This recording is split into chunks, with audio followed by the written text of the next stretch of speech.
Welcome to the Bushman Show, and today's very special guest, Jeezy's in the building. Bush, what's up, baby? What's up? Good. What's good? Come on, man. Just like old times, man. I know.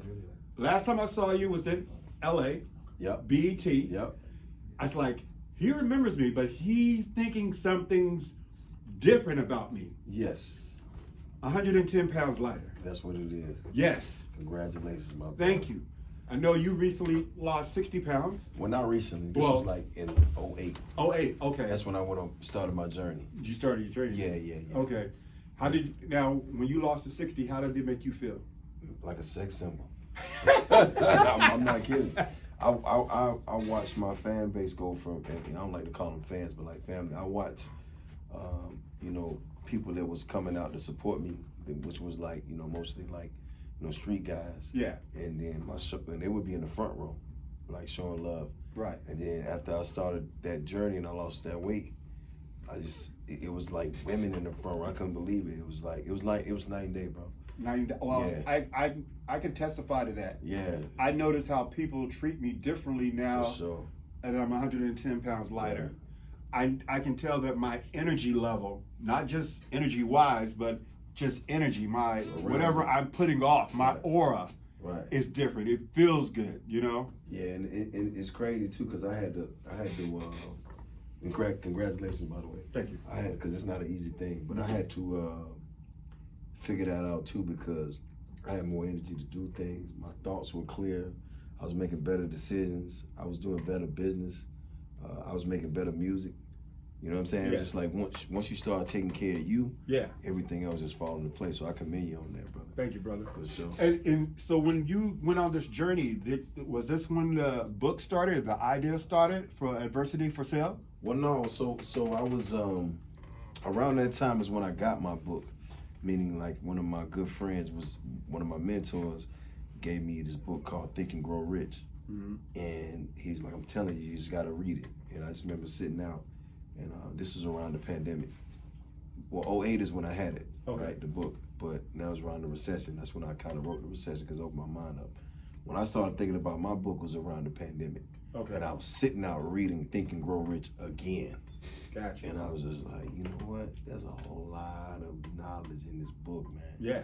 Why ain't no book like that for us? And I kept thinking, I was like, well, I should maybe write one. So I just started to journal and go through a lot of my memories and write down things that really affected my life. And there you have it.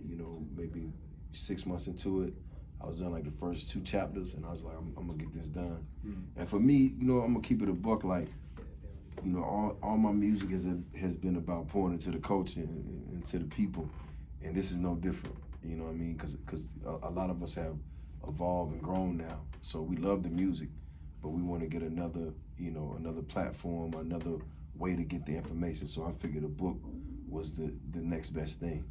Definitely. I've read some of the, it's hard to find, man, your book is in high demand. You realize that, right?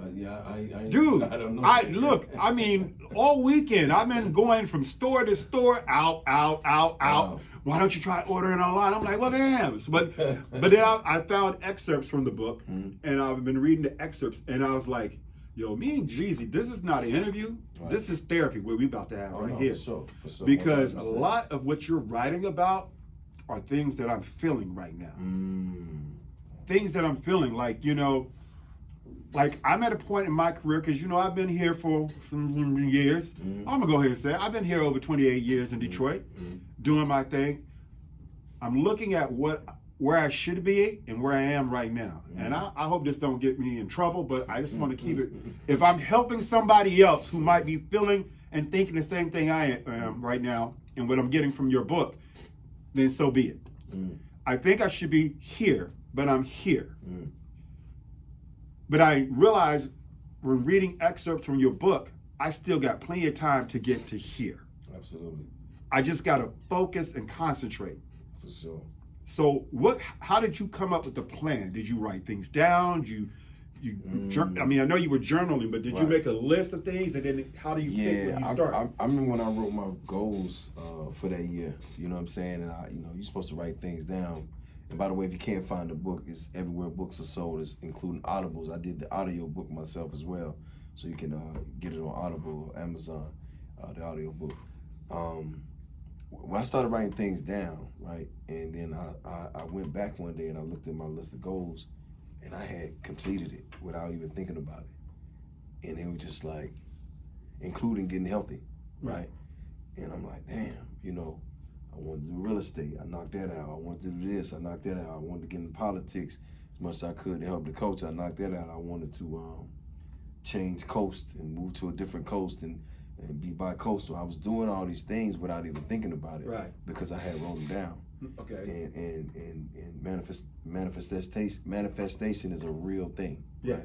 You have to write it down so you can see it and you can feel it. And to answer your question, what I realized was, like, it's never too late, bro. I remember being, you know, sleeping on my grandmother's couch. Mm-hmm. You know what I'm saying? Dreaming about having a house, having my own room first. Right. You know what I'm saying? And when that happened, I didn't. What's the word I'm looking for? Like, I was so caught up in what was going on, I wasn't grateful. You see what I'm saying? Yeah. And when I started to realize that I had more than the average person, even though I had nothing, I became more grateful. And that's what opened up these other avenues for me to start to evolve and grow, because now I'm grateful for what I have, right? Grateful for moments. I get up this morning, I'm gonna take 10 minutes to think about what I'm grateful for. I ain't telling nobody else to do that, but I am. Yeah. You know what I'm saying? And that just opened up so many doors. And what I was doing, you know, at first, you coming from the street, like, you get the money. That's cool. Yeah. But when I started, like, looking out for other people and staying on my purpose and looking out for the coach and, like, you know, just taking care of people that needed it, not because they wanted it, because they needed it. Mm-hmm. And I had it, whether it was a relationship or if it was, you know, something they needed for bills or something they needed for this or that. And that just opened up, like, the blessings didn't stop, bro. You know what I'm saying? That's the only reason why I'm here. You know what I'm saying? Because the blessings just didn't stop. Yeah. Yeah. I live for helping people. For sure. I like to help people achieve their dreams. Sometimes I'm a little too helpful, and I forget to help myself. See, now that's the caveat. Yeah. I forget to take care of my own self. Well, they tell you, if that plane go down, you got to put the mask on yourself first. Yeah. Now that's where it got tricky, because I was the same way. Yeah. Right. And it came to a point where there was nobody coming to help me, so I had to draw the line. Right. And I had to take care of my star player. And once I got my star player to the best health and the best mental state he could be and the best version of myself, then I was able to help everybody else the real way. Right. Instead of just giving them, I was able to put them in position, as you say, to accomplish their goals and live their dreams. Yeah. And that's where it changed. But when I wasn't taking care of myself, oh man, I was just, I was enabling people by just taking care of them. Yeah. But when I got my mindset right, took care of myself, now I came back, I got a real conversation with you. I tell you, look, if you okay, so you want to do what? Okay, so all right, how serious are you about this? Okay, for the next 6 months, let's do this A, B, and C to show me how serious you are. Because if I walk you in this room and introduce you to these people, and on my face and my name, I want to make sure that this is something you really want to do. Right. Because this is my relationship, and these people believe in me. Right. And that started working, because now you're holding people accountable, including yourself. Right. So instead of me just enabling somebody and giving them something, and they're gonna be back in 6 months for more. Yeah. Yeah. So now I'm trying to set them up to win. Right. Right. And I think the hardest thing is, nobody ever set me up to win. And I think that was a lot of what my resentment was. You see what I'm saying? Because I'm doing things, but I'm like, boy, y'all ain't doing nothing for me. Right. and there's the caveat. Right. I think that's how I thought for a long time. Yeah. And then I realized, but Bush, what have you done for yourself? There you go. What phone calls have you made? Right. I had to remind myself, Bush, you've been here for 28 plus years in the city doing hip hop. Right. People call you an icon, people call you a GOAT, but you ain't acting like it. Right. You acting like you just started. You got connections, you got pull, but you got to show people that you want to do it. So you saying all that, I'm gonna just tell you this. so I can put it out here because we're going to manifest it. Okay. I have a project that I'm signed for. It's a SAG deal, but we're on strike right now, so I can't do that. But I've already reached out to SAG, found out how much the due's going to be, found out all these different things. I met with somebody about my demo doing voiceover work for national commercials. And so the demo will be done this evening. And so then I will send it to him, and he's sending it to his agents. So I'm working at it. But your book is solidifying what I needed to hear. Well, I mean, that would seem like to me like the next step for you anyway. Because you have that type of voice. And you've been talking to a community for over 30 years almost. Right. So think about that. And I think you putting it out there is, I'm gonna tell you the trick though. Get up every morning and write it down 3 times. You know what I'm saying? Every morning, write it down 3 times. You know, and do that for a couple months. See how you feel. All right, I'm gonna do that. That's my trick. That's your trick. Yeah, it's my trick. All right, that's your trick. I'm gonna take your trick. And one time at night too, just you want to throw a little extra in there. Just for GP. Yeah, just for GP. I wish you luck on that too. Thank you, brother. You deserve that. Thank you, thank you. Adversity for Sale, out now. Barnes and Noble. You can get it on Amazon. Anywhere books are sold. And by the way, like, you know, this is my life. This is my testament, and I'm not trying to any way, shape, form, or fashion preach to anyone. You know what I'm saying? I just know there are some of us out there who want to do better, and these are the things that help me accomplish that. Even and the reason why I named the book Adversity for Sale, because I know a lot of you guys see me coming through the city for all these years, and it looked like I was just winning. And all hell was breaking loose on the other side. And all my losses gave me strength, and that's why I can sit up here today and tell you wholeheartedly, like, it's never too late. You know, you just got to believe, and that's what the whole book is about. It's just like, you know, when I was putting out these records that everybody loved, they would have never thought what was going on behind the scenes. And you trying to just keep it all together. Yeah. And it's hard to like smile and laugh and keep it all together. It takes a lot of your energy. I used to come through first and do interviews. I was stiff. You know what I'm saying? It's like an interrogation.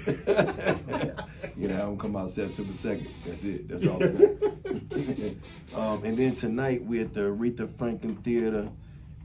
Doors open up at 7. Get your tickets now if you ain't got them. We definitely going big tonight. I got my brother Fat Joe in town. We're going to sit down and have an in-depth conversation about the book, about my career, about Detroit, about everything. It's going down at the Aretha Franklin Amphitheater tonight at 7 p.m. Come down. You get a copy of your book with your entrance fee. Tickets are at Ticketmasters right now if you ain't got one. Can they go to buy the box office too? Yep, you can go buy the box office too. I had to get the head nod. Go buy the box office. Get that ticket. Yes, sir. Man, I appreciate you. I appreciate you being so open in the book about your life growing up. There's so many things I could talk to you about, but I'm gonna save it to next time. Say less, brother. And I appreciate you. And again, man, I congratulations, brother. 100 and some pounds ain't no joke. That's you on your David Goggins shit right now. Dude, real talk. It is so good to be able to go into a regular store and buy clothes. But real talk, I went to go shopping, and I went in this store, Fabletics, and they had a sale going on. I'm down to, I was wearing a 4X. I'm down to an XL, and the XL is still kind of a little baggy on me right now, right?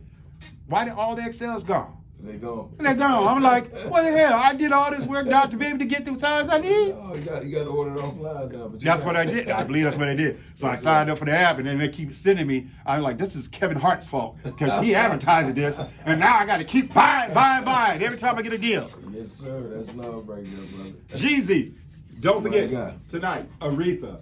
Him and Fat Joe sitting down, chopping it up, real game, and get that book, Adversity for Sale, available right now. Already. Always good to see you, brother. Love.